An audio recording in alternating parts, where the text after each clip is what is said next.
പെണ്ണേ, എടി നല്ല പെണ്ണേ. എന്തിനാ മനുഷ്യ ഇങ്ങനെ കിടന്ന് വിളിച്ചു പോകുന്നത്? ഞാൻ ഇവിടെ തന്നെ ഉണ്ട്. നീ ഇവിടെ തന്നെ ഉണ്ട്, പക്ഷേ ഇതിവിടെ ഇല്ലല്ലോ. എവിടെ എവിടെ എവിടെ നോക്കട്ടെ. അടങ്ങടി, ഞാൻ കാണിക്കാം. ഇത് കണ്ടോ?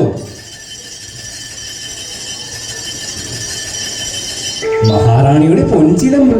നിന്റെ കിലുക്കാമ്പട്ടി ചിലമ്പല്ല, പൊൻചിലമ്പാടി, പൊൻചിലമ്പ്.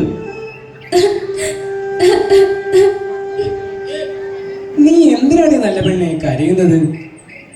എന്റെ ഭർത്താവ് നല്ലവനായിരുന്നുവെങ്കിൽ എനിക്കും ഇതുപോലൊരു ചിലമ്പ് വാങ്ങി തന്നേനെ. എന്റെ തലവിധി. നീ കരയാതെ നല്ല പെണ്ണെ. ഇത് നിന്റെ കാലിലാണ് നീ കാണാൻ എനിക്കും ആഗ്രഹമാണ്. അതിനുവേണ്ടി നാം എന്ത് ചെയ്യും? ഇതിൽ ആലോചിക്കാൻ ഒന്നുമില്ലെന്നേ.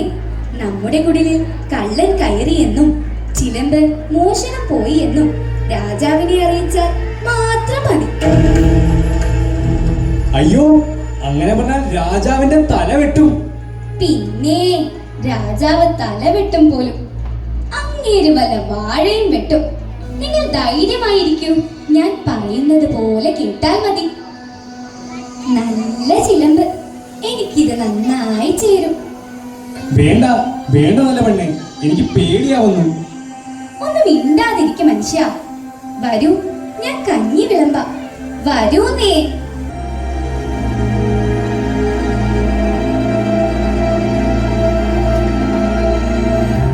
നല്ല പെണ്ണെ, എനിക്ക് പേടിയാവുന്നു. മഹാരാജാവ് ചിലമ്പ് വന്നിട്ട് ഇന്നേക്ക് 5 ദിവസമായി. അദ്ദേഹം ചിലമ്പ് ചോദിക്കുമ്പോൾ ഞാൻ എന്താണ് പറയേണ്ടത്? നിങ്ങൾ ധൈര്യമായി ചെല്ലൂ. ഒന്നും സംഭവിക്കില്ല. ഞാനല്ലേ പറയുന്നത്.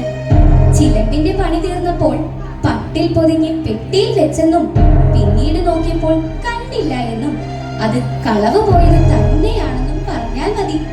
ചെല്ലൂ, ചെല്ലൂന്നേ.